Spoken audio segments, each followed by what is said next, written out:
Caffeine. It's the world's most widely consumed psychoactive drug. I'm not here to chastise you, I don't give two shits what you do to your body, it's your body, not mine. However, the purpose of this video is scientific.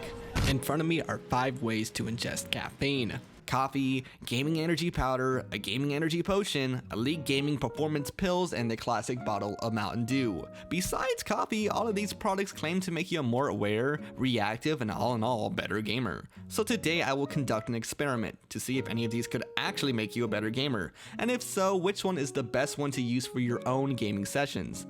I'll get more into the logistics of this experiment a little later in the video. Not only will I be conducting my experiment, but I'll also be reviewing each consumable a la Energy Crisis. Please don't count on me being exactly this elite gamer since first-person shooters aren't my forte. I'm more of a honeypot Binding of Isaac gamer, so if anyone needs gaming supplements, it's this guy right here. No more of this lollygagging. Let's get our piss bottles ready and prepare to game.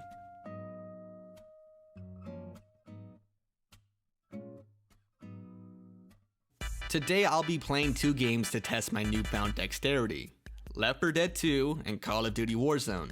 How the experiment will work is that I'll ingest the gamer enhancer and then test how fast I can speedrun No Mercy and how well I do in a solos match of Call of Duty Warzone because I have no friends to play with. As we all know, there's no scientific experiments without the control trial, or as we non-college graduates like to call it, the normal one without changing anything with bullshit, so we'll call this Trial 0. Water was my main choice of supplement for my gaming session this night. I also had chow mein from Panda Express. I'm not scholarly enough to know if that would impact my gaming abilities, but I made sure to make note of it in my handy dandy notebook. I'd give that supplement, well really it's a non-supplement, a 3 out of 10. The chow mein was just too oily. Now since this is the first time I timed my Left 4 Dead run, I'm not sure if 27 minutes is a good time or not, but either way, it's the time it took me to finish No Mercy on normal. However, I did die twice in acts of selfishness. In our controlled variable group, I didn't do too well in Call of Duty Warzone. I placed at 88 after someone killed me after I tried shooting them from behind a tree. Hopefully this is the worst to come for my Call of Duty gamer skills in this video. It wasn't. Old Faithful. You know, besides meth, most gamers consider Mountain Dew to be the original gaming skills enhancer. Now, I understand that Mountain Dew comes in a litany of flavors and even a gamer fuel alternative. However, I decided to stick with the OG drink for the sake of science. Plus, it was on sale. Mountain Dew tastes like someone spit Sprite on a bunch of green Fruit Loops and lime Skittles. But that someone was someone insanely beautiful like Rashida Jones, Adam Driver, or Michael Reeves. I had some trouble getting both bottles down at the same time, but I made it work eventually. Though they're hard to get down while they're room temperature, I'd give Mountain Dew a strong 8 out of 10. Standing at 77 milligrams of caffeine per bottle, I thought that it'd only be fair to drink 2 bottles of this stuff to make it fair. You'll see what I mean by fair when you see the caffeine count of the other supplements later in this video. On the gaming front, I cut 6 minutes off of my Left 4 Dead 2 run, even with some troubles from my stupid ass teammates. I also finished a whole 60 places above my initial solos match, in 28th place, after being squashed by a truck. The only downside to Mountain Dew is that there's a ton of sugar in it, so the crash you have is horrible and it will ruin your day if you don't have more Mountain Dew. I guess in that way it is kinda like meth. Since I'm no longer a child and I'm legally an adult, you would think coffee would be something that I've grown accustomed to by now. However, I never feel like coffee has ever been my first choice of beverage in regards to energy. It kind of tastes like liquid pencil to me. Funnily enough, I used to be a coffee barista when I was in college, and even when the coffee was free, I did not take it. If I do have to drink coffee or I honestly feel like I need the boost that coffee would give me, I just add cream. So that's what I'll be making myself today.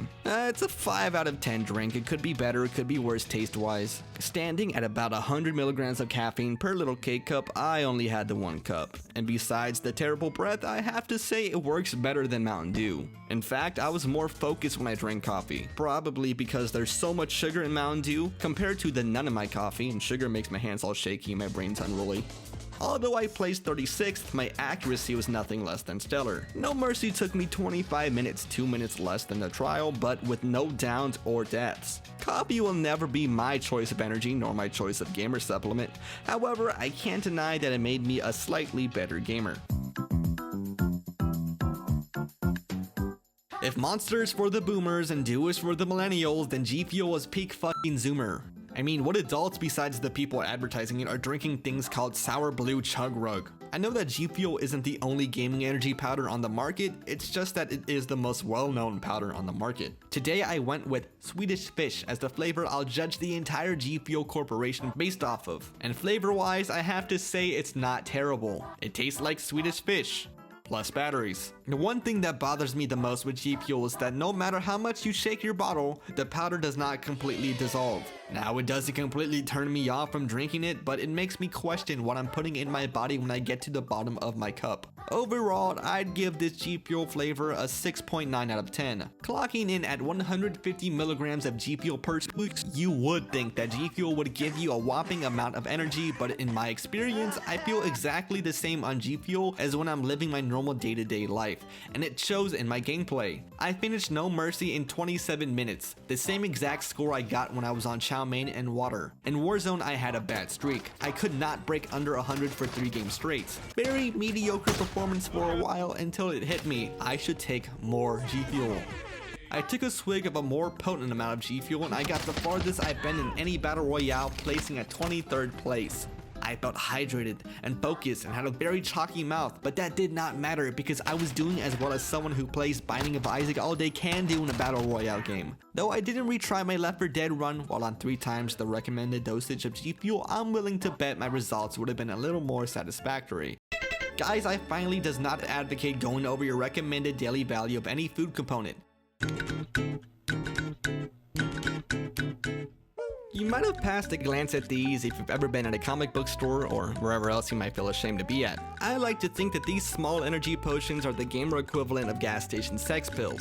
And since we're living through a pandemic, I couldn't go out and buy them, so I got them online. I only have 3. Drank one already for the video, I have one in my possession now, and I have no idea where the 3rd one is.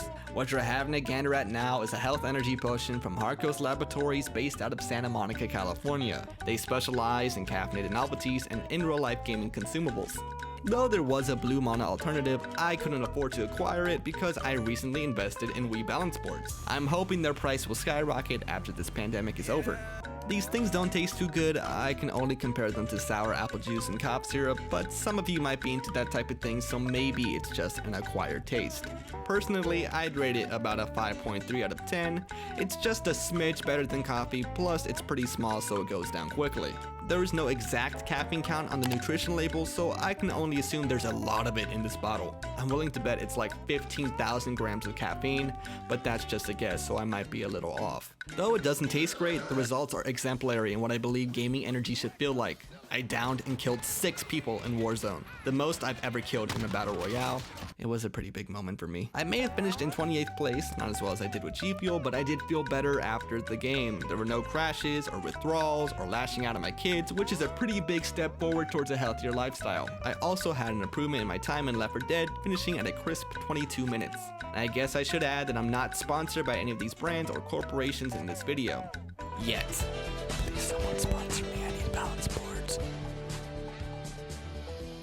To preface this trial, I'd like to say that I think these pills are pretty much bullshit. Not in the way where they aren't going to do something for my body in any kind of capacity, but it's just the fact that you'll find many of the same ingredients in these little capsules that cost almost $35 a jar that could be found in a $15 of vitamin B pills. It's almost predatory in a way to advertise something as special just because it's linked to gaming. I mean, I guess in a way, it's pretty smart to advertise to people who don't know better like children or the illiterate that these magic pills will increase your reaction time. And all it says on this side is brain energy. What does that even mean? Just eat some salmon and down a shot of coffee and you'll have the same exact results and probably feel better than taking these shitty little pills. With that out of the way, the pills taste like cardboard and your burps will taste like cardboard too for the next hour and it's disgusting. So I'll be giving Gamer Genius a 0 out of 10 for taste. A meek amount of energy compared to its constituents in this video, but still boast that the pill will, and I quote, amplify feelings of energy, mood, and focus. No, actually, I think I saw that on those gas station pills I talked about this earlier too. Honestly, I think it's less embarrassing to have these in my possession than these.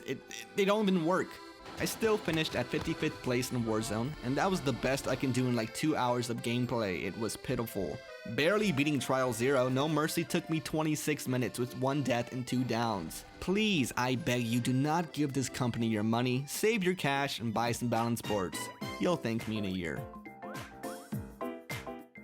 Looking at my data, it's hard to tell which supplement will yield the best results. I think it comes down to personal preference between Mountain Dew and G-Fuel.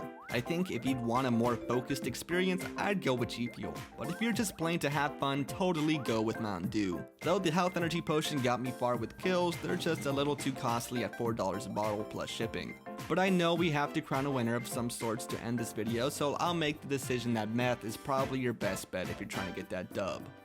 Bye. I love you.